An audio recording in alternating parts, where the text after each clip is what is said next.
दोस्तों नमस्कार। उम्मीद कर रहा हूं आप सब लोग अच्छे होंगे। तो इलेक्ट्रोस्टैट चैप्टर का आज हमारा 6th एपिसोड है। लास्ट एपिसोड में हमने कुछ प्रॉब्लम्स डिस्कस की थी। आज के एपिसोड में भी हम कुछ प्रॉब्लम्स को डिस्कस करेंगे। शुरुआत हम एक प्रैक्टिकल प्रॉब्लम से करते हैं। प्रैक्टिकल प्रॉब्लम यह है कि सोचिए मेरे पास दो कंडक्टिंग स्फीयर हैं और मैं उनको इक्वल एंड ऑपोजिट चार्ज करना चाह रहा हूं। साइज दोनों का सेम है, दोनों पे इक्वल एंड ऑपोजिट चार्ज देना चाह रहा हूं। तो ऐसा हम कैसे करेंगे?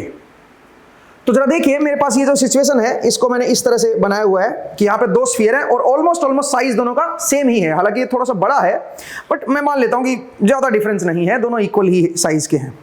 मैं इनके ऊपर इक्वल एंड ऑपोजिट चार्ज देना चाहता हूं। तो ऐसा मैं कर सकता हूं with the help of induction. जरा देखिए कैसे।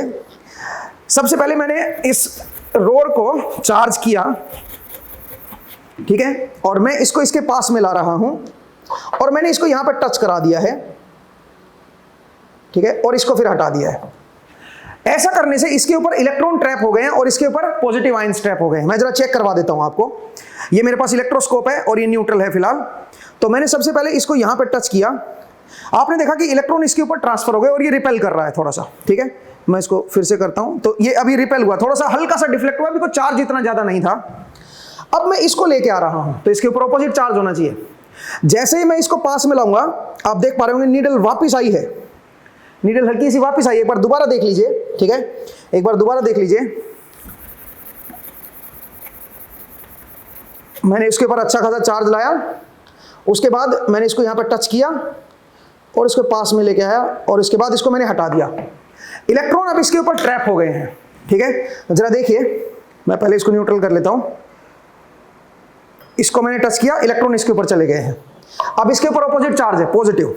जब मैं इसको पास में ला रहा हूं तो आप देख पा रहे होंगे नीडल जो है बिल्कुल पास में आई है, वापस आई है। इसका मतलब न्यूट्रलाइज हो गए इलेक्ट्रॉन, ठीक है, इलेक्ट्रॉन मेरे न्यूट्रलाइज हो गए। तो इनके ऊपर इक्वल एंड ऑपोजिट चार्ज आया था दोस्तों। इंडक्शन से दोनों पे इक्वल एंड ऑपोजिट चार्ज आएगा इररिस्पेक्टिव ऑफ देयर साइज। अगर एक बड़ा भी होता और एक छोटा भी होता तब भी कोई फर्क नहीं पड़ता, दोनों पे इक्वल एंड ऑपोजिट चार्ज आता।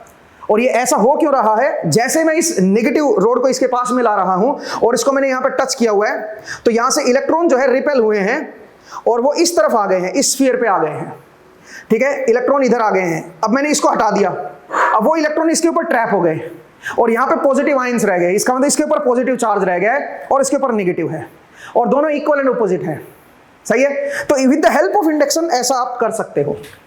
अब अगला क्वेश्चन ये होता है कि क्या मैं दो स्फीयर के ऊपर same charge and equal charge दे सकता हूं?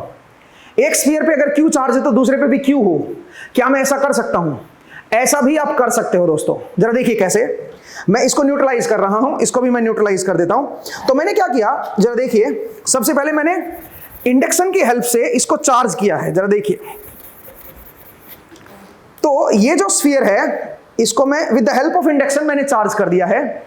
इसके ऊपर पॉजिटिव आयंस आ गया है, ठीक है, इलेक्ट्रॉन की डेफिशिएंसी हो गई है।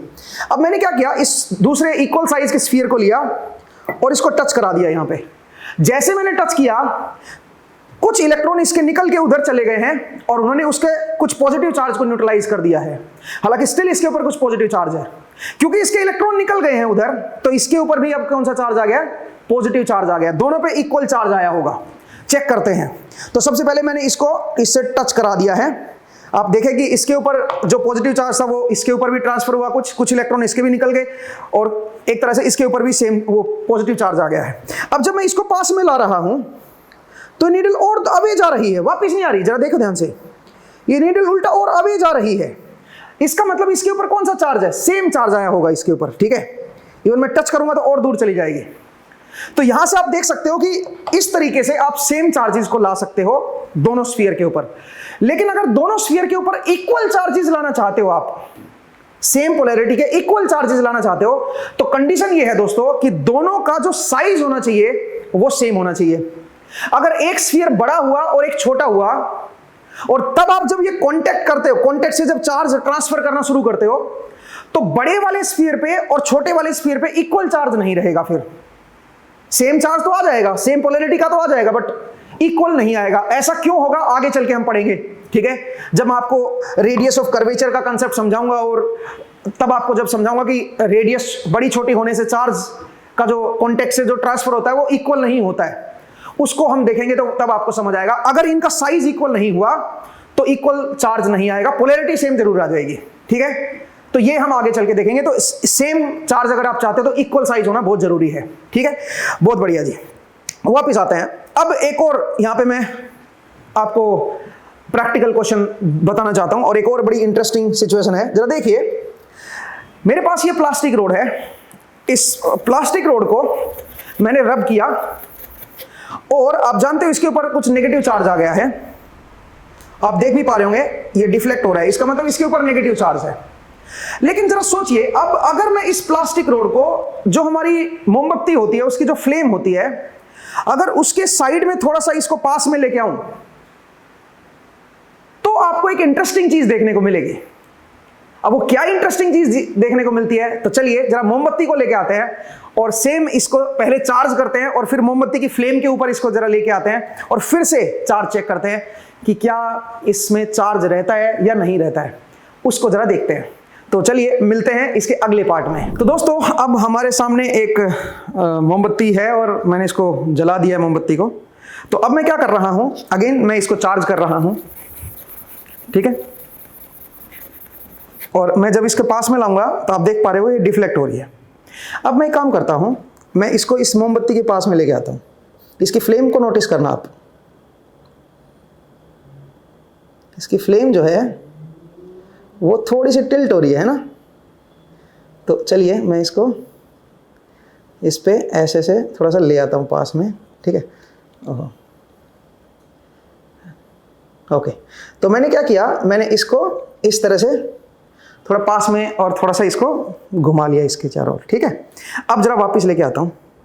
अब आप देखिए नीडल पे कोई डिफ्लेक्शन नहीं है, नीडल कोई डिफ्लेक्ट नहीं कर रही है। फिर से जरा देख लीजिए एक बार, मैंने इसको पहले अच्छे से रब किया, इसके ऊपर चार्ज आ गया है और आप देख पा रहे होंगे डिफ्लेक्ट हो रही है।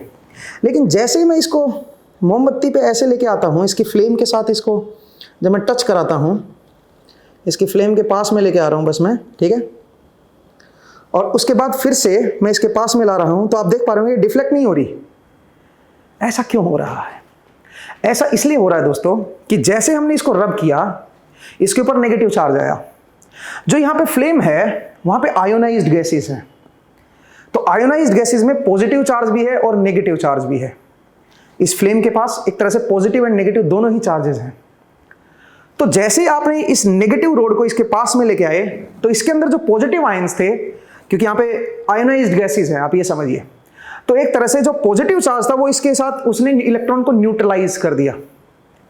इस वजह से आपके जो इलेक्ट्रॉन्स हैं वो यहां से गायब हो गए और ये न्यूट्रल हो गई है बॉडी, ठीक है। इसलिए आपका ये डिफ्लेक्ट नहीं हो रहा। अब आप ये कैसे श्योर करोगे कि इसके अंदर पॉजिटिव और नेगेटिव चार्जेस हैं? इसके अंदर जो गैसेस है उसमें आयोनाइज्ड है वो गैस, इसमें पॉजिटिव और नेगेटिव आयंस हैं। ये कैसे आप ऑब्जर्व करोगे? तो इसको ऑब्जर्व करने के लिए एक और फर्दर मैं आपको एक्सपेरिमेंट दिखा रहा हूं, जिससे आप ये ऑब्जर्व कर सकते हो कि फ्लेम के अंदर कुछ आयोनाइज्ड चार्जेस होते हैं। उनको जरा देखते हैं। तो चलिए दोस्तों, अब जरा देखते हैं कि फ्लेम के अंदर जो है वो ऑपोजिट आयंस होते हैं, उसको जरा ऑब्जर्व करते हैं। तो उसके लिए हमारे पास आप देख पा रहे होंगे यहाँ पे एक फ्लेम है, मोमबत्ती है, उसको हमने जला रखा है। तो आप फ्लेम ऊपर की तरफ है। ऊपर की तरफ क्यों है? क्योंकि ऊपर जो है वो हॉट एयर है और हॉट एयर की डेंसिटी कम होती है, दैट्स व्हाई ये फ्लेम ऊपर की तरफ जा रही है, ठीक है। यहाँ पे हमने दो प्लेट लगा रखी हैं और इन प्लेट्स के ऊपर हम क्या करेंगे, एक पे पॉजिटिव चार्ज और एक पे नेगेटिव चार्ज को देंगे। तो ऐसा होने से क्या होगा, सोचिए जिस प्लेट पे पॉजिटिव चार्ज है वो इस फ्लेम के अंदर जो नेगेटिव आयंस होंगे उनको अट्रैक्ट करेगी, और जो साइड आपकी नेगेटिवली चार्ज्ड है वो इस फ्लेम के पॉजिटिव आयंस को अट्रैक्ट करेगी। इसका मतलब ये जो फ्लेम है ये अब आपकी ऊपर की तरफ है ना, ये ऊपर की तरफ नहीं रहेगी, ये फैलेगी। उस चीज को जरा ऑब्जर्व करने की कोशिश करते हैं, ठीक है। तो उसके लिए हमें यहां पे चार्जेस देने पड़ेंगे, और चार्जेस देने के लिए हमारे पास एक हाई वोल्टेज सिस्टम हमने यहां पे लगा रखा है। वो फिलहाल आपको नजर नहीं आ रहा, वो क्यों आपके लिए इंपॉर्टेंट नहीं है। उस हाई वोल्टेज सिस्टम को यहां से हम सप्लाई दे रहे हैं। तो चलिए जरा इसको सप्लाई को ऑन करते हैं और इसको जरा ऑब्जर्व करते हैं, जरा देखते हैं। तो मैं यहां से सप्लाई को ऑन कर देता हूं। तो फिलहाल सप्लाई ऑन हो गई है और अब आप यहां पे क्लियरली देख पा रहे होंगे कि जैसे मैंने सप्लाई ऑन की है, फ्लेम आपकी इधर भी आ रही है और कुछ इधर भी जा रही है, ठीक है। ये फ्लैट सी हो गई है। तो मुझे उम्मीद है आपको ये समझ आया कि किस तरह से इसके अंदर, ये क्लियरली शो कर रहा है कि इसके अंदर जो है वो आयंस है, ठीक है, पॉजिटिव एंड नेगेटिव आयंस दोनों ही हैं इसके अंदर, ठीक है। तो वो आप यहाँ पे देख पा रहे होंगे। लेकिन यहाँ पे एक इंटरेस्टिंग चीज और है, और वो क्या है जरा देखिए, मैं इसको बंद कर रहा हूं। एक और इंटरेस्टिंग चीज मैं आपको दिखाता हूं। अब जरा अगर मैं इसको आपको निकाल के दिखाऊं, दोनों प्लेट्स को, इन दोनों प्लेट्स को अगर मैं आपको निकाल के दिखाऊं तो आपको एक इंटरेस्टिंग चीज देखने को मिलेगी। आप जरा देखिए, इस प्लेट के ऊपर, इधर वाली प्लेट के ऊपर धुआं लगा हुआ है, ब्लैक स्पॉट लगा हुआ है। इसका मतलब यह हुआ कि धुआं जो होता है इसका, उसके ऊपर भी चार्ज है, वो इधर अट्रैक्ट हुआ है, एक तरफ धुआं निकल गया है, धुआं बल्कि इसके साथ चिपक गया है। आई होप आपको ये क्लियर हुआ। और इसकी हेल्प से हम क्या कर सकते हैं, इसकी हेल्प से हम जो धुआं हमारे निकलता है भट्टियों से या जिस भी चीज से धुआं निकलता है, उसको हम एक तरह से अलग कर सकते हैं। हमारे जो गैस निकल रही है उसके साथ जो धुएं के पार्टिकल, जो कार्बन पार्टिकल होते हैं, उनको हम अलग से निकाल सकते हैं, उनको हम एक जगह पे उनको अट्रैक्ट करा सकते हैं, और इसका इस्तेमाल भी किया जाता है, ठीक है। एनीवे, तो आपको ये कंसेप्ट समझ आया कि कैसे हम यहाँ से देख सकते हैं कि फ्लेम के अंदर जो है वो आपके चार्जेस होते हैं, आयंस होते हैं, ठीक है। इसी वजह से जब हम इसको रब कर रहे थे तो इसके ऊपर नेगेटिव चार्ज आया था, और जब हम इसको फ्लेम के पास लेके आए थे तो वो नेगेटिव चार्ज को न्यूट्रलाइज कर दिया एंड इलेक्ट्रोस्कोप ने रीडिंग नहीं दिखाई। आई होप आपको ये क्लियर हुआ। तो इस एक्सपेरिमेंट में इतना ही करते हैं दोस्तों। अब वापस बोर्ड पे चलते हैं और कुछ प्रॉब्लम्स को डिस्कस करते हैं, कुछ न्यूमेरिकल प्रॉब्लम्स को डिस्कस करते हैं। तो मिलते हैं बोर्ड पे। तो दोस्तों आपने एक्सपेरिमेंट देखे एंड हमने कुछ प्रैक्टिकल प्रॉब्लम्स को डिस्कस किया। अब चलिए कुछ न्यूमेरिकल प्रॉब्लम्स को डिस्कस करते हैं। कूलम्स फोर्स के ऊपर ही कुछ प्रॉब्लम्स हैं, थोड़ी इंटरेस्टिंग प्रॉब्लम्स हैं, उनको भी जरा देख लेते हैं। प्रॉब्लम यह है कि मेरे पास 3 चार्जेस हैं, हमें उनकी लोकेशन, उनकी वैल्यूज नहीं पता, ठीक है। आपको इधर रखा है कि ये Q1 है, यहाँ पे कोई Q2 चार्ज है और यहाँ पे कोई Q3 चार्ज है। मतलब जरूरी नहीं है लोकेशन ऐसे ही हो, से रैंडम लोकेशन है। ये हो सकता है एक लाइन पे हो सकता है टेढ़े मेढ़े कहीं पे भी हो सकते हैं। आपको ये दे रखा है कि इसके ऊपर जो रिजल्टेंट फोर्स लग रहा है, force on Q1 is 2F। आपको ये दे रखा है, F की वैल्यू नहीं पता। फोर्स ऑन, जो नेट फोर्स ऑन Q1 है वो 2F है। Force on Q2 is 3F। Force on Q2 जो है वो 3F है। आपको बताना है फोर्स ऑन Q3, ये F का कितना टाइम्स आएगा ये आपको बताना है। ये क्वेश्चन पूछा है, कोई डिस्टेंस नहीं दे रखी, कोई चार्जेस की वैल्यू नहीं दे रखी। तो अब ऐसे क्वेश्चन को हम कैसे हैंडल करें, कैसे सोल्व करें? तो जरा देखिए दोस्तों, अगर मैं इस 2F को लिखना चाहूं तो कैसे लिखूंगा? मैं बोलूंगा कि force on charge 1 due to charge 2 and charge 3। तो एक तरह से आप ये कह सकते हो force on charge 1 due to 2, ये F12 हो गया, plus force on 1 due to charge 3। इन दोनों का जो सम है वो आपको दे रखा है 2F, इस तरह का दिया हुआ है दोस्तों। ऐसे ही अगर मैं दूसरे केस को देखूं तो मैं कह सकता हूं force on 2 due to 1, force on 2 due to 1, क्योंकि नेट फोर्स ऑन 2 लिखा हुआ ना, तो नेट फोर्स ऑन 2 कहां से लगेगा? एक तो 1 से लगेगा और एक 3 से लगेगा। तो force on 2 due to 1 plus force on 2 due to 3, ये आपको दे रखा है 3F। आपसे पूछा क्या है? आपसे पूछा है force on 3, net force on Q3। तो आप ये कह सकते हो force on 3 due to 1 plus force on 3 due to 2। आपसे इसकी वैल्यू पूछी है कि ये कितना आएगा, ठीक है। तो अब जरा देखिए कैसे सोल्व करें इसको। यहां से अगर आप ध्यान से देखें तो मैं कह सकता हूं कि force on 1 due to 2 is negative of force on 2 due to 1, action reaction pair, ठीक है भाई। आप इस तरह से ये कह सकते हो कि ये एक दूसरे के ऑपोजिट होंगे। तो अगर ये एक दूसरे के ऑपोजिट है तो अगर मैं इनका सम करूं दोस्तों, तो सम करूंगा तो क्या होगा? ये और ये कैंसिल हो जाएगा। तो आपके पास क्या बनेगा? Force on 1 due to 3 plus force on 2 due to 3 must be equal to 5F। ये बन जाएगा भाई। सही है। अब जरा देखिए इसको मैं क्या लिख सकता हूं, इसको मैं लिख सकता हूं minus of force on 3 due to 1, और यहां पे भी माइनस ले लेता हूं, minus of force on 3 due to 2, इसको उल्टा कर सकते हैं ना भाई, और ये आपका 5f आ जाएगा, एक बार देख लीजिए।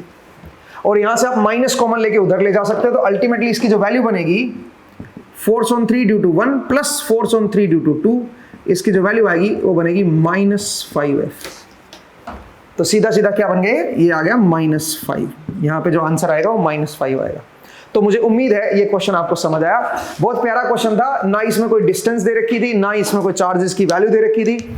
आपको बस ये दे रखा था कि 3 चार्जेस हैं और उनके ऊपर फोर्सेस आपको दे रखे हैं, लोकेशन नहीं दे, रैंडम लोकेशन है, तो मैंने वैसे बना दिया आपको, कहीं आप इसको लेके कंफ्यूज हो जाओ कि सर ये तो ट्रायंगल पे रखे हैं, ट्रायंगल पे तो पॉसिबिलिटी बन नहीं रही है इस तरह की, तो इस चीज से आप कंफ्यूज मत होना, ठीक है। एंड रैंडम लोकेशन है, और इस तरह के क्वेश्चन को हम कैसे सोल्व करेंगे वो जरा देखिए। तो चलिए एक और क्वेश्चन की तरफ बढ़ते हैं, नेक्स्ट क्वेश्चन जरा है उसको जरा देखते हैं। जरा देखिए दोस्तों नेक्स्ट क्वेश्चन, देखिए दोस्तों आपको क्या दे रखा है, आपको ये दे रखा है कि भाई मेरे पास ऐसे एक स्ट्रेट लाइन पे 2 चार्जेस रखे हुए हैं, एक Q और यहां पे भी Q है, और इसके मिड पॉइंट में एक चार्ज रख दिया है स्मॉल q, ठीक है, एक स्मॉल q चार्ज रख दिया है। ये जो डिस्टेंस है इनके बीच की, ये डिस्टेंस को मैं d बोल देता हूं, और ऑब्वियसली फिर यहां से यहां तक की जो डिस्टेंस आएगी वो d/2 आ जाएगी। इसको हमने बिल्कुल माइन्यूट सा डिस्प्लेस किया है इस तरफ, हल्का सा डिस्प्लेस किया है इस तरफ, इसको मैं x बोल देता हूं, and x is much much less than d/2, बिल्कुल माइन्यूट सा डिस्प्लेस किया है मैंने इधर, इसकी लाइन के अलोंग, जो लाइन ज्वाइनिंग है दोनों चार्ज की उसके अलोंग हमने डिस्प्लेस किया है। आपको बताना है find the period of oscillation, period of oscillation. ऐसा ही क्वेश्चन हमने लास्ट क्लास में भी किया था। अब ये ऑसिलेट करेगा दोस्तों, जैसे हल्का सा भी अलोंग द लाइन डिस्प्लेस कर दोगे तो ये ऑसिलेट करेगा, और अगर ऑसिलेट करेगा तो आप कह सकते हो कि इसका एक पीरियड ऑफ ऑसिलेशन आएगा, वो अपने को बताना है वो कितना होगा। तो जरा देखिए इसको कैसे हम सोल्व करेंगे। अगर मैं इसको हल्का सा डिस्प्लेस करूंगा तो यहां पे पहुंच जाएगा भैया, समय यहां पे आ जाएगा, और यहां पे इस चार्ज से जो डिस्टेंस है, ये जो डिस्टेंस है ये कितनी आएगी, ये आएगी d/2 माइनस x, और ये कितनी बन जाएगी यहां से यहां तक की, ये बन जाएगी d/2 प्लस x। सही है भाई। तो अगर मैं नेट फोर्स इसके ऊपर कैलकुलेट करूं तो नेट फोर्स क्या बनेगा, QQ divide by 4 pi epsilon not d/2 minus x का स्क्वायर, ये इस तरफ होगा रिपल्सिव फोर्स, ठीक है, ऐसे होगा, एंड ये वाला भी तो रिपल्सिव फोर्स देगा, तो मैं माइनस कर देता हूं इसको, QQ divide by 4 pi epsilon not d/2 plus x, और इसका स्क्वायर कर देता हूं। माइनस क्यों लिया, बिकॉज ये फोर्स इस तरफ है और ये फोर्स इस तरफ है, तो ये क्योंकि दूसरा फोर्स इस पहले वाले के ऑपोजिट है इसलिए मैंने माइनस कर दिया यहां पे, ठीक है। तो ये मेरे पास FR आ गया, रिजल्टेंट फोर्स आ गया, लेकिन ध्यान रखिएगा अब एक एक्स्ट्रा माइनस भी इसमें आएगा, वो देखेंगे कैसे। तो जो रिजल्टेंट फोर्स आएगा जब ये x पे पोजीशन पे है, ये जब ये चार्ज x पोजीशन पे है, तो वहां पे जो रिजल्टेंट फोर्स आएगा that will be equal to QQ upon 4 pi epsilon naught, ये मैंने कॉमन ले लिया, अंदर जरा देखिए 1 अपॉन d/2 माइनस x का square minus 1 upon d/2 plus x का स्क्वायर। एक बार जरा देख लीजिए दोस्तों, इस तरह का आपको ये देखने को मिलेगा। अब अगर मान लीजिए मैं फर्दर इस पे चलूं तो ये बन जाएगा QQ upon 4 pi epsilon naught. अब इसको सिंप्लीफाई करते हैं।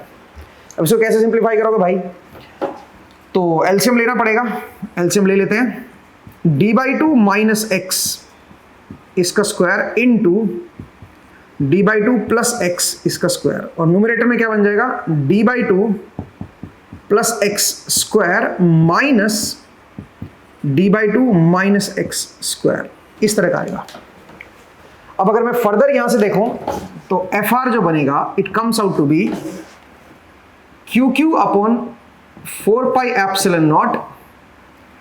अब डिनोमिनेटर को तो चलो मैं ऐसे ही लिख देता हूं, d/2 minus x whole square into d/2 plus x whole square, ठीक है। न्यूमरेटर जरा देखिए, न्यूमरेटर में यहां पे बनेगा dx और यहां पे माइनस dx, तो 2dx आ जाएगा ऊपर, 2dx, यहाँ पे ये बन जाएगा, ठीक है।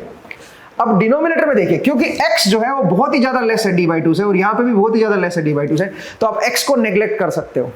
तो अल्टीमेटली fr जो बनेगा वो नियरली इक्वल बन जाएगा QQ divide by 4πε0 2dx divide by, और ये बन जाएगा d²/4 इंटू यहाँ पे भी d²/4। सही है जी। तो अब ये जो 4 है ये यहां से गया, और यहां पे ये जो 4 है ऊपर आके 8 हो जाएगा, ये एक बार देख लो भाई, ठीक है। तो ये क्या बन गया बताइए, और एक d से ये काट दो, एक d, तो अल्टीमेटली क्या बना, ये बना QQ डिवाइड बाई πε0, और ये 8 बाहर ले लेता हूं, एक बार जरा देख लीजिए भाई, 8QQ अपॉन πε0, न्यूमरेटर में क्या रह गया x और डिनोमिनेटर में रह गया d³। ये बन गया मेरे पास resultant force, nearly equal to ये आ गया है। अब सुनिए, जो फोर्स है वो x के प्रोपोर्शनल है, इसका मतलब जो रिजल्टेंट फोर्स लगेगा वो इस तरफ लगेगा, और जितना x ज्यादा होगा उतना ही ज्यादा फोर्स लगेगा, लेकिन कंडीशन ये है कि x ज्यादा लार्ज नहीं होना चाहिए, x d/2 से मच लेस होना चाहिए। तो ये आपका फोर्स बनेगा, लेकिन एक प्रॉब्लम है यहाँ पे, x आपका इधर है, फोर्स आपका उधर लग रहा है, ऑपोजिट लग रहा है। तो एक तरह से जैसे स्प्रिंग में फोर्स होता ना, वैसा वाला फोर्स है ये। स्प्रिंग, जैसे कि जब आप स्प्रिंग को इलोंगेट करते हो तो स्प्रिंग फोर्स ऑपोजिट होता है उसका, तो स्प्रिंग फोर्स को आप क्या लिखते हो, -kx। तो इसको भी यहां पे क्या लगाना पड़ेगा, एक माइनस एक्स्ट्रा लगाना पड़ेगा। इसका मतलब है यहां पे मेरे पास जो फोर्स होगा उसके आगे यहां पे एक एक्स्ट्रा माइनस लगाना पड़ेगा मुझे, ठीक है, क्योंकि x के ऑपोजिट आ रहा है, x आपका इधर है, फोर्स आपका उधर है, जिधर आपका x है उसके ऑपोजिट है, आप ये कह सकते हो फोर्स, ठीक है। तो कुल मिला के अब मुझे क्या लिखना पड़ेगा, और फोर्स को मैं क्या लिख सकता हूं, फोर्स को लिख सकता हूं मैं mass into acceleration, mass of this charge, charge का अपना कोई मास होगा, ठीक है, m इंटू, तभी तो पीरियड ऑफ ऑसिलेशन निकालोगे, अदरवाइज पीरियड ऑफ ऑसिलेशन कैसे निकालोगे, that comes out to be -8QQ upon πε0 dqx, इस तरह से आप लिख सकते हो। अब इस मास को नीचे ले जाओ भाई, मास ऑफ द चार्ज, जो इस q का चार्ज है, q का मास है d²xt/dt², इसको xt लिख दो, टाइम के साथ ये बदल रहा है ना, ठीक है। तो ये तो पिछला ही क्वेश्चन बन गया अभी जो लास्ट एपिसोड में हमने देखा था, -8QQ divide by πε0 m πε0 d³ into xt। सही है जी, इस तरह का मेरे पास ये बन गया है। इसको मैं नया नाम दे देता हूं k, तो ये बन जाएगा d²xt/dt² is equal to -kxt। अब मुझे यहां से पीरियड ऑफ ऑसिलेशन निकालना है, तो पीरियड ऑफ ऑसिलेशन क्या बनेगा, ओमेगा की वैल्यू जो आएगी 2π/t, it comes out to be √k, ठीक है। तो यहां से t की जो वैल्यू आएगी दोस्तों, that will be equal to 2π/√k, ठीक है।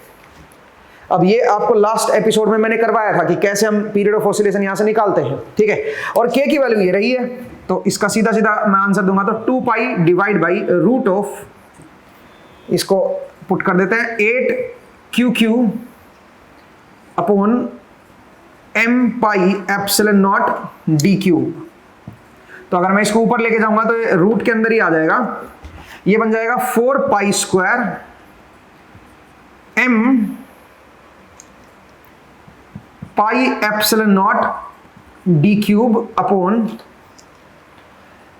8QQ, ये बन जाएगा। एक बार देख लीजिए भाई, मेरे हिसाब से मैंने सही लिखा है, बाकी कोई भूल चूक हो जाए तो एक बार देख लेना भाई, ठीक है। तो यहां पे क्या बन गया, टाइम पीरियड ऑफ ऑसिलेशन क्या बन गया, √of m π³ d³ ε0 divide by 2QQ, ये मेरे पास जो है पीरियड ऑफ ऑसिलेशन आएगा। अगर मैं इस चार्ज को इधर हल्का सा डिस्प्लेस करूंगा तो इसका मतलब ये ऐसे ऐसे ऑसिलेट करना स्टार्ट कर देगा, and the period of oscillation will be this, ठीक है। मुझे उम्मीद है आपको ये समझ आया कि किस तरह से हमने इसको सोल्व किया है। ऐसा ही क्वेश्चन हमने एक और किया था, उसमें हमारे पास एक लास्ट क्लास में अगर आपको याद हो तो उसमें हमारे पास एक रिंग थी, तो रिंग पे हम कुछ डिस्प्लेस कर रहे थे, अगर आपको याद हो। मुझे वो एग्जैक्ट क्वेश्चन तो याद नहीं है जो लास्ट टाइम हमने किया था कि वो रिंग पे था कि कहाँ पे था, ठीक है। मैं एक बार देख लेता हूँ कि जो लास्ट टाइम क्वेश्चन किया था वो कैसे था। तो उसमें क्या था, उसमें नेगेटिव चार्ज था भी, ठीक है। उसमें नेगेटिव चार्ज था, रिंग नहीं थी उसमें नेगेटिव चार्ज था, ठीक है, उसमें Q जो था वो नेगेटिव था और उसको हम परपेंडिकुलर डिस्प्लेस कर रहे थे, ठीक है। तो लास्ट क्लास में हमने एक क्वेश्चन किया था जिसमें हम यहाँ पे नेगेटिव चार्ज था उसको परपेंडिकुलर डिस्प्लेस कर रहे थे, तो पॉजिटिव चार्ज को अलोंग द लाइन आप डिस्प्लेस करोगे, तो सेम चीज आप जो है वो हम ऑलरेडी देख चुके हैं, ठीक है। अब चलिए एक स्टेप और आगे बढ़ते हैं, और इवन आप रिंग में भी कर सकते हो, पता है रिंग में आपको नेगेटिव चार्ज लेना पड़ेगा अगर पॉजिटिव रिंग है तो। जरा देखिए, अगर मेरे पास चार्ज डिस्ट्रीब्यूशन अगर मेरा रिंग का है, ऐसे चार्ज डिस्ट्रीब्यूशन है, तो मैं इसके सेंटर पे एक नेगेटिव चार्ज रख देता हूं -Q और उसको हल्का सा डिस्प्लेस करता हूं ऊपर नीचे। तो जब मैं इसको हल्का सा डिस्प्लेस करूंगा ऊपर नीचे तो भी ये आपका ऑसिलेशन स्टार्ट कर देगा ये, बट ये बिल्कुल माइन्यूट डिस्प्लेसमेंट होनी चाहिए इसकी, तो इसमें एक ऑसिलेशन स्टार्ट हो जाएगा, ठीक है। इवन वहां पे भी आप पीरियड ऑफ ऑसिलेशन निकाल सकते हो, कुछ सिमिलर सी इक्वेशन आपको प्रोसेस लगाना पड़ेगा, ठीक है। तो चलिए दोस्तों आगे बढ़ते हैं, नेक्स्ट एक स्टेप और आगे चलते हैं। तो आई होप आपको एक क्वेश्चन समझ आया कि कैसे हम पीरियड ऑफ ऑसिलेशन निकालेंगे। ऐसे ही और भी क्वेश्चंस हम कर सकते हैं, रिंग वाला जैसे मैंने बताया आपको। चलिए एक स्टेप और आगे चलते हैं, एक और क्वेश्चन देखते हैं। जरा देखिए दोस्तों, क्वेश्चन कुछ इस तरह का है कि मेरे पास दो चार्जेस हैं, एक है मेरे पास Q और दूसरा भी Q है, इक्वल चार्जेस हैं और एक लाइन पे, स्ट्रेट लाइन पे ऐसे रखे हुए हैं, पॉइंट चार्जेस हैं। और मेरे पास एक और तीसरा पॉइंट चार्ज है जो इनके बिल्कुल मिडवे में हमने कहीं पे रखा है, मतलब कुछ हाइट पे रखा है, आप ऐसे समझ लीजिए। अब ये जो डिस्टेंस है इनके बीच की, ये 2a मान लेता हूं मैं, या 2d मान लो। ये जो डिस्टेंस है ये 2d, एक तरह से 2a है, और ये बिल्कुल मिडवे, वो प्लेन जो इनको बिल्कुल कट कर रही है इस लाइन को, ऐसे एक प्लेन होगी भाई। दो पॉइंट चार्ज अगर ऐसे हैं तो बीच में एक प्लेन लाई करेगी ना, मतलब मैं प्लेन मान सकता हूं, उस प्लेन पे वो चार्ज कहीं पे भी हो सकता है, जरूर नहीं है कि भी बिल्कुल 2D में इसके ऊपर ही होना चाहिए।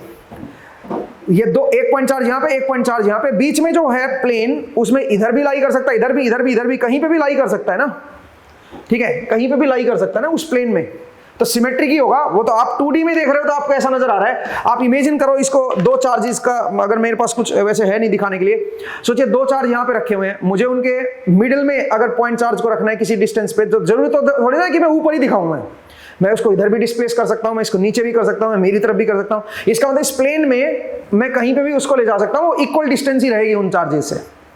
सवाल ये है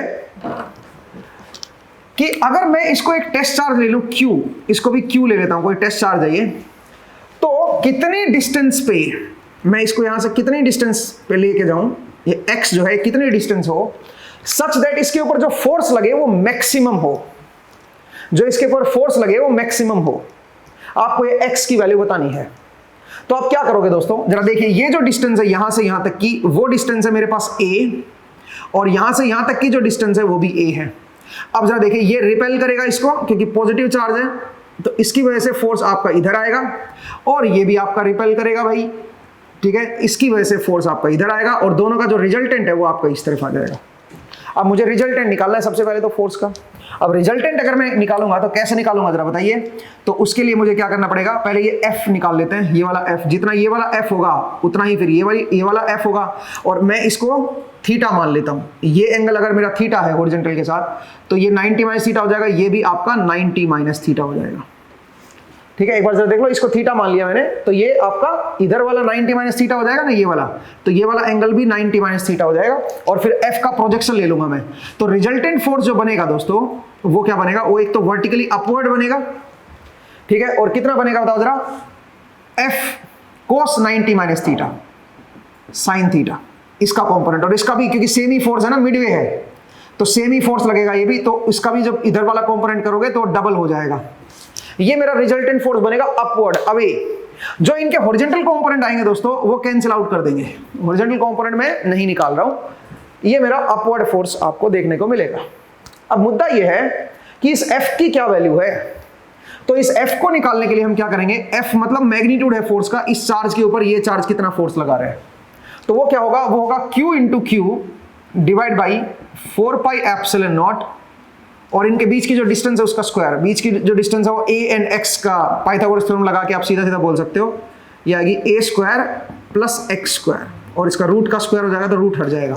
तो ये मेरे पास क्या आ जाएगा, फोर्स का मैग्नीट्यूड आ जाएगा। तो यहाँ पे पुट कर दे भाई। अच्छा, साइन थीटा भी निकाल सकते हो आप यहाँ पे। साइन थीटा क्या होगा बताओ जरा। साइन थीटा होगा परपेंडिकुलर अपॉन हाइपोटेन्यूज, तो साइन थीटा की जो वैल्यू बनेगी it comes out to be x divide by root of a square plus x square.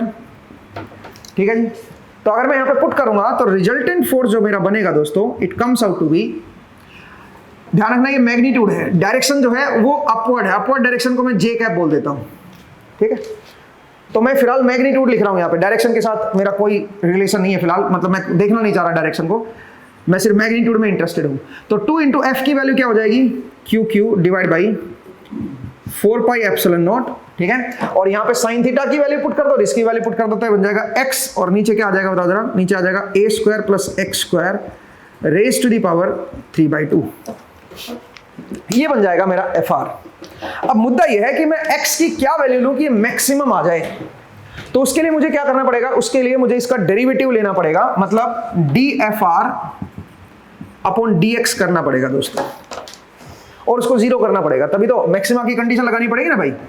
तो अगर मैं इसको तो बाहर ही छोड़ दो ना, ये वाली चीज को देखो, ये जो है 2QQ divide by 4 pi epsilon not, इसको तो बाहर ही छोड़ दो भाई, ये तो अलग ही है।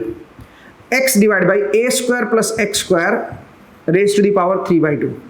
अगर मुझे इस फोर्स को मैक्सिमाइज करना है तो मुझे इस टर्म को मैक्सिमाइज करना पड़ेगा। तो इसका मतलब मुझे इसका डेरिवेटिव लेना पड़ेगा with respect to x। Derivative कैसे लेंगे बताओ, डिनोमिनेटर का स्क्वायर करो पहले, a square plus x square raise to the power 3/2, 3 हो जाएगा भाई, इसका स्क्वायर करोगे तो 3 आ जाएगा ना। अब बताओ क्या करोगे, अब इसका स्क्वायर करने के बाद देखो ना ये p बाई क्यू का फॉर्म आ गया ना भाई, तो इसका डेरिवेटिव कैसे निकालोगे। अब ये टर्म यूं की यूं कर दो, ये वाला टर्म यूं की यूं, डेरिवेटिव लो इसका, तो a square plus x square raise to the power 3/2, और इसका डेरिवेटिव करोगे तो 1 आ जाएगा, माइनस ये टर्म यू की यूं ले लो x वाली, और इसका डेरिवेटिव ले लो, तो इसका डेरिवेटिव लोगे तो 3/2 बाहर आ जाएगा, और अंदर आएगा a square plus x square raise to the power 1/2 into 2x, इसका अंदर का भी तो डेरिवेटिव लेना ना, और बराबर की इधर क्या कर दो इसको 0। एक बार देख लीजिए भाई, मेरे ख्याल से मैंने सही डेरिवेटिव लिया है। अब बताओ, ये 0 होने के लिए न्यूमरेटर 0 होना पड़ेगा। अब न्यूमरेटर में अगर आप ध्यान से देखें तो a square plus x square और इसका रूट, ये मैं कॉमन ले लेता हूं। अंदर देखो यहाँ पे क्या है, यहाँ पे है a square plus x square, एक टर्म तो ये बच गई भाई, यहाँ पे यहाँ से तो यही टर्म बच गई, माइनस यहाँ पे क्या बचा, 2 से 2 कट गया, ये बन गया 3x स्क्वायर, यहाँ पे बच गया 3x स्क्वायर, और तो कोई टर्म नहीं बची भाई, और बराबर की इधर है 0। अब जरा देखो, अगर ये 0 है तो ये तो खत्म ही हो गया भाई। ठीक है, ये 0 होना चाहिए, तो यहाँ पे क्या लिखोगे, a square minus 2x square equal to 0। यहां से x की वैल्यू क्या आ गई, a बाई रूट 2। इसका मतलब है ये जो डिस्टेंस होनी चाहिए यहां से, ये a बाई रूट 2 होनी चाहिए, तब मैक्सिमम फोर्स बनेगा। अब ये डिस्टेंस वर्टिकल नहीं है, पॉइंट को समझिए, ये डिस्टेंस हर तरफ है। अगर ये a पॉइंट चार्ज यहाँ पे, 1 पॉइंट चार्ज यहाँ पे है, तो x जो a बाई रूट 2 डिस्टेंस आई है वो किधर है, वो जरूरी नहीं है वर्टिकल हो, वो आपकी तरफ भी हो सकती है, इधर भी हो सकती है, इधर भी हो सकती है, इधर भी हो सकती है, किधर भी हो। इसका मतलब एक सर्कल बनेगा, एक लोकस बनेगा, एक सर्कुलर लोकस बनेगा, जिसकी रेडियस जो है वो a बाई 2 होगी। इस लोकस पे कहीं पे भी हो, ये इस सर्कुलर लाइन पे कहीं पे भी हो, आपका जो फोर्स होगा वो मैक्सिमम लगेगा दोस्तों। ठीक है, मुझे उम्मीद है आपको ये क्वेश्चन समझ आया। कई बार इस तरह के क्वेश्चंस भी आपसे पूछ लिए जाते हैं। ठीक है, अब एक और चीज जरा देखिए, एक चीज हमेशा याद रखिए, स्टैटिक चार्जेस के केस में आप कभी भी स्टेबल इक्विलिब्रियम नहीं अचीव कर पाओगे। जरा देखिए, खासकर अगर स्टैटिक चार्जेस एक लाइन पे रखे हों, मान लीजिए ऐसे लाइन पे स्टैटिक चार्ज रखे हैं, एक चार्ज यहां पे है Q और एक चार्ज यहां पे है 2Q, दोनों ही पॉजिटिव चार्जेस हैं मान लीजिए, और मेरे पास एक तीसरा चार्ज है प्लस Q ले लो एक बार, और एक बार हम माइनस Q लेंगे। ठीक है, मैं इस चार्ज को ऐसी पोजीशन पे रखना चाहता हूं सो दैट ये चार्ज इक्विलिब्रियम में आ जाए। इक्विलिब्रियम का क्या मतलब है, इक्विलिब्रियम का मतलब है जहां पे नेट फोर्स इसके ऊपर क्या हो जाए, 0 हो जाए। आपको पोजीशन बतानी है कि वो मेरी कौन सी पोजीशन होगी जहां पे ये इक्विलिब्रियम में आ जाए। तो मैं क्या करूंगा बताओ, मैं थोड़ा सा लॉजिक से अगर सोचूं तो मैं कह सकता हूं, इसको आप किसी भी इस रीजन में कहीं पे भी रख दो, इसके ऊपर नेट फोर्स कभी भी 0 नहीं होगा। सोचिए आपने यहां पे रखा, तो यहां पे रखा हो तो ये रिपेल करेगा, ये भी आपका इधर रिपेल करेगा, रिजल्टेंट कहीं बाहर की तरफ निकल जाएगा। ऐसे ही अगर आपने इसको यहां रखा, इस लाइन के ऊपर रखा, इस लाइन के ऊपर, ये इसको रिपेल करेगा इधर और ये भी इसको रिपेल करेगा इधर, तो अल्टीमेटली अवे जाएगा। ऐसे ही अगर आप इस लाइन ज्वाइनिंग में इधर कहीं रखोगे तो भी ये अवे चला जाएगा। इसका मतलब है इस पूरे रीजन में ऐसा कोई पॉइंट नहीं है जहां पे इसको अगर आप रखते हो तो ये इक्विलिब्रियम में आता है। लेकिन ये जो लाइन ज्वाइनिंग है दोनों की, जो दोनों को लाइन ज्वाइन कर रही है, इनके बीच के डिस्टेंस को d मान लो आप, ठीक है।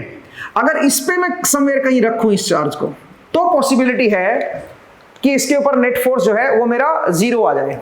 अब वो कहां है पोजीशन, उसको देखने के लिए हम एक काम करेंगे, यहां से मैं x डिस्टेंस ले लेता हूं। आप बोलोगे सर यहां पे ऐसी कैसे पोजीशन बन गई, तो जरा देखिए, इसको देखने के लिए आप ऐसे सोचिए कि मान लीजिए मैंने यहां पे रखा, तो ये क्या करेगा, इसको रिपेल करेगा इधर, और ये क्या करेगा, ये भी इसको रिपेल करेगा इधर। तो पॉसिबिलिटी ये है कि ये दोनों फोर्स एक दूसरे को कैंसिल कर जाए और नेट फोर्स इसके ऊपर क्या हो जाए, 0।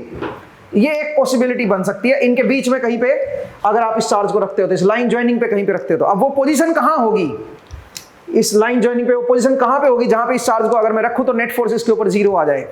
तो वो चीज देखने के लिए आप क्या करोगे बताओ, आप यहां से x मान लो, तो यहां से ये जो डिस्टेंस है ये क्या बन जाएगी, ये बन जाएगी d माइनस एक्स। तो अगर मैं इसके ऊपर नेट फोर्स निकालने की कोशिश करूं, रिजल्टेंट फोर्स, तो रिजल्टेंट फोर्स इस चार्ज की वजह से देखते हैं सबसे पहले, ये तो अवे भेजेगा इसको, तो ये बन जाएगा QQ divide by 4 pi epsilon not x square, और ये इस तरफ आएगा। तो इसके पास एक डायरेक्शन भी है, मैं इसको x कैप बोल देता हूं भाई, पॉजिटिव डायरेक्शन में आ गया ये। इस चार्ज की वजह से जो फोर्स लगेगा वो नेगेटिव लगेगा, तो वो बनेगा minus 2Q into Q divide by 4 pi epsilon not d minus x का square x cap, minus x cap असल में, ठीक है। तो मैंने माइनस बाहर ले लिया, ये इस तरफ फोर्स लगाएगा, और इसके बीच की डिस्टेंस जो है वो d माइनस एक्स है, तो इस तरह से लिख दिया। अब जरा देखिए, अगर मैं रिजल्टेंट फोर्स को 0 कर दूं, क्योंकि मुझे तो इक्विलिब्रियम पोजीशन निकालनी है, तो मैं इस रिजल्टेंट फोर्स को 0 कर देता हूं। मैं मान रहा हूं कि ये पोजीशन मेरी इक्विलिब्रियम पोजीशन है। तो यहां से अगर आप सोल्व करोगे तो QQ divide by 4 pi epsilon naught, ये तो मेरे पास बाहर आ गया, x कैप भी बाहर आ गया, अंदर जरा देखिए क्या है, 1 by x square minus 1 by, बल्कि 2 बाई d माइनस एक्स का स्क्वायर बराबर के इधर 0। सही है जी। तो अब बताओ, ये 0 होने के लिए इसको, ये और ये टर्म को बराबर होना पड़ेगा। तो यहां से जब आप सोल्व करोगे तो आप कह सकते हो 1 by x square must be equal to 2 divide by d minus x का स्क्वायर, ठीक है जी। अब यहां से अगर मैं फर्दर सोल्व करूं तो मैं बोलूंगा √2x is equal to √2x equal to d minus x, ठीक है जी, ये आ जाएगा। तो यहां से अगर आप x की वैल्यू निकालोगे तो x must be equal to d upon 1 plus √2।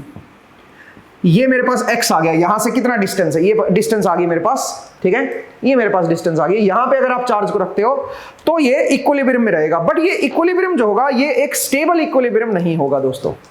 आप कभी भी पॉइंट चार्जेस से स्टेबल इक्विलिब्रियम नहीं ला पाओगे, याद रखिएगा।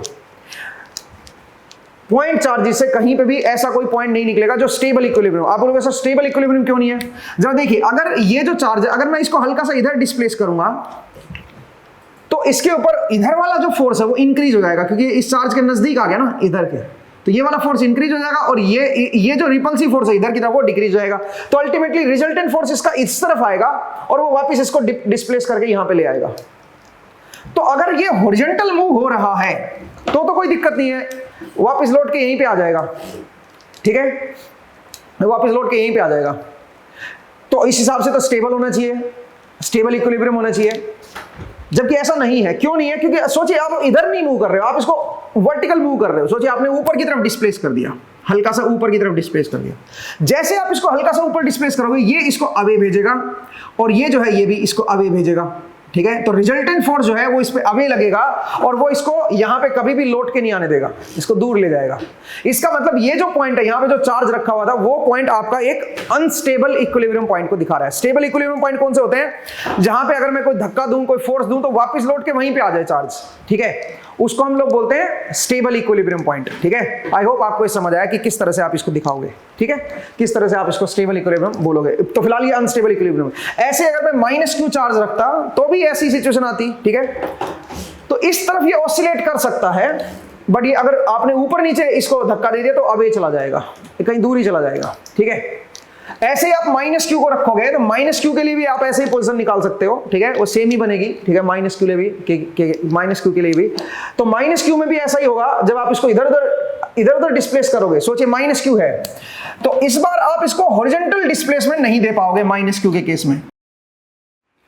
ये मेरा प्लस क्यू है और ये मेरा प्लस 2q है, तो यहां पे समवेयर आप माइनस क्यू को रख सकते हो। तो यहां पे जरा देखो ये क्या करेगा, ये इसको अट्रैक्ट करेगा और ये इसको अट्रैक्ट करेगा, तो दोनों फोर्स क्या हुए हैं, कैंसिल आउट हो जाएंगे। ठीक है, तो ये देखा जाए तो इक्विलिब्रियम पोजीशन है। बट अगर आपने इसको हल्का सा इधर डिस्प्लेस कर दिया तो क्या होगा, अगर आपने इसको हल्का सा इधर डिस्प्लेस कर दिया तो दिक्कत ये होगी कि आप देख सकते हो कि यहां पे प्लस क्यू है और यहां पे प्लस 2q है। अगर आपने यहां से जो इक्विलिब्रियम पोजीशन थी उससे हल्का सा इधर डिस्प्लेस कर दिया तो ये वाला फोर्स बढ़ जाएगा और ये वाला फोर्स घट जाएगा, तो रिजल्टेंट फोर्स आपका इस तरफ बनेगा और वो इसको अवे ले जाएगा, वापस लौट के नहीं आने देगा इसको। तो अगेन ये पोजीशन क्या बन गई बताओ जरा, एक अनस्टेबल इक्विलिब्रियम पॉइंट हो गया है। ठीक है, स्टेबल इक्विलिब्रियम पॉइंट नहीं हुआ है, अनस्टेबल इक्विलिब्रियम पॉइंट हुआ है। ठीक है, तो मुझे उम्मीद है आपको ये समझ आया। तो ऐसे केस में, नेगेटिव चार्ज केस में थोड़ा बहुत ऊपर नीचे आपको थोड़ा बहुत डिस्प्लेस करोगे तो आपका जो है वापस लौट के आएगा। बट उससे क्या है, एक तरफ भी अगर डिस्प्लेस करने से लौट के नहीं आ रहा है तो भी हम उसको अनस्टेबल इक्विलिब्रियम ही बोलेंगे। तो फिलहाल ये अनस्टेबल इक्विलिब्रियम पोजीशन है।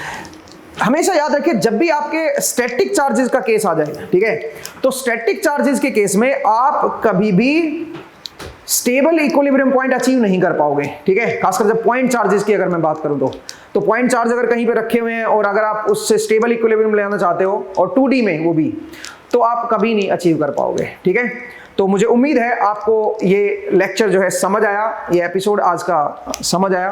तो अगले एपिसोड में हम नया चैप्टर शुरू करेंगे दोस्तों, और नया चैप्टर है इलेक्ट्रिक फील्ड के बारे में। ठीक है, तो यहाँ पे हमने कूलम फोर्सेस को डिस्कस किया है। नेक्स्ट एपिसोड में हम इलेक्ट्रिक फील्ड के बारे में डिस्कस करेंगे। तो चलिए दोस्तों, मिलते हैं फिर आपको अगले एपिसोड में। अपना ख्याल रखिए, पढ़ते रहिए, मुस्कुराते रहिए। नेक्स्ट टाइम मिलेंगे। Thank you.